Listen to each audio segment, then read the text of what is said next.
السلام علیکم ورحمۃ اللہ وبرکاتہ۔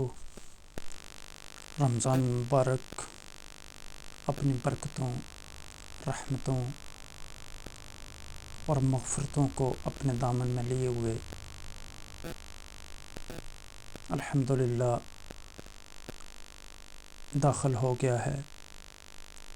اللہ کریم سے دعا ہے کہ وہ ہمیں رمضان مبارک کے رحمتوں، مغفرتوں اور آگ سے چھٹکارے والے اسماء مقدس کی قدر کرنے کی توفیق عطا فرمائے۔ اللہ کریم نے ہمیں بہت بڑی نعمت سے نوازا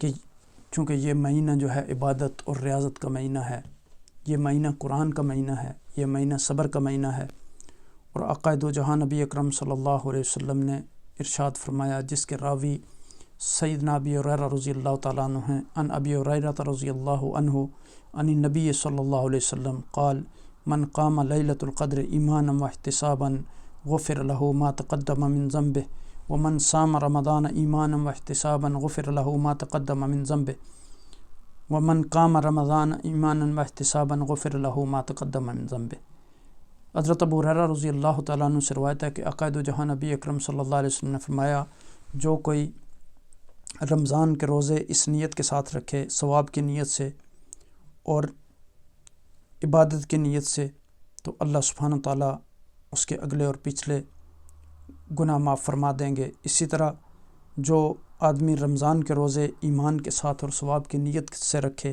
اس کے اگلے پچھلے تمام گناہ معاف کر دیے جائیں گے۔ اسی طرح جو قیام کرے رمضان کی راتوں کو، یعنی صلاۃ التراویح پڑھے، قیام اللیل کرے، تو اس کے بھی جو ہیں اگلے پیچھے ایمان کے ساتھ اور اس نیت کے ساتھ کہ اللہ اسے ثواب عطا فرمائیں گے، تو اس کے سارے گناہ معاف فرما دیے جائیں گے۔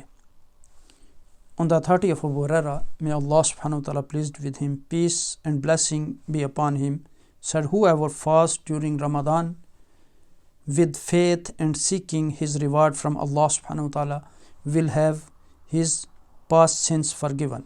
Whoever prays during nights in Ramadan with faith and seeking his reward from Allah subhanahu wa ta'ala will have his past sins forgiven. And he who passes Laylatul Qadr in prayer with faith and seeking his reward from Allah subhanahu wa ta'ala, Allah subhanahu wa ta'ala will have his past sins forgiven.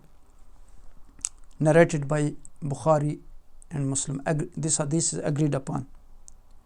تو اب دیکھیں کہ ہمیں یعنی رمضان مبارک کی قدر کرنی ہے، روزے کو روزے کے آداب کے ساتھ رکھنا ہے، اپنی زبان کی حفاظت کرنی ہے، اپنی آنکھوں کی حفاظت کرنی ہے، اپنی ٹانگوں کی حفاظت کرنی ہے، اپنے ہاتھ، جسم کے ایک ایک عضو کی، جس طرح آقا دو جہاں نبی اکرم صلی اللہ علیہ وسلم نے فرمایا، من لم یدع قول الزور والعمل به فلیس للہ حاجہ ان یدع طعامہ وشرابہ، یعنی اگر ایک انسان جھوٹ کو نہیں چھوڑتا، جھوٹ پر عمل کرنا نہیں چھوڑتا، تو اللہ سبحانہ وتعالیٰ کو ہرگز یہ ضرورت نہیں کہ وہ بھوکا اور پیاسا رہے۔ اللہ کریم ہمیں رمضان مبارک کی رحمتوں، برکتوں، بخششوں، مغفرتوں اور آگ سے چھٹکارے کا مستحق بنائے۔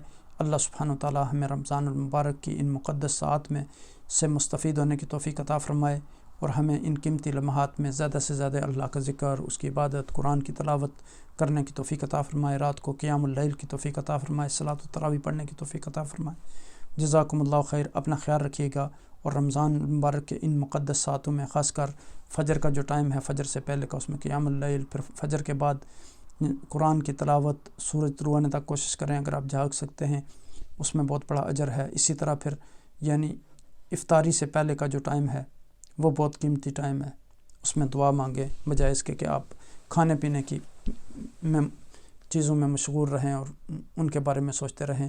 اللہ کا ذکر کریں، اللہ سے دعا مانگیں، چونکہ اس وقت دعا رد نہیں ہوتی۔ اللہ کریم ہمیں ان احکامات پر عمل کرنے کی توفیق عطا فرمائے۔ جزاکم اللہ خیر، وما علینا الا البلاغ، فی امان اللہ۔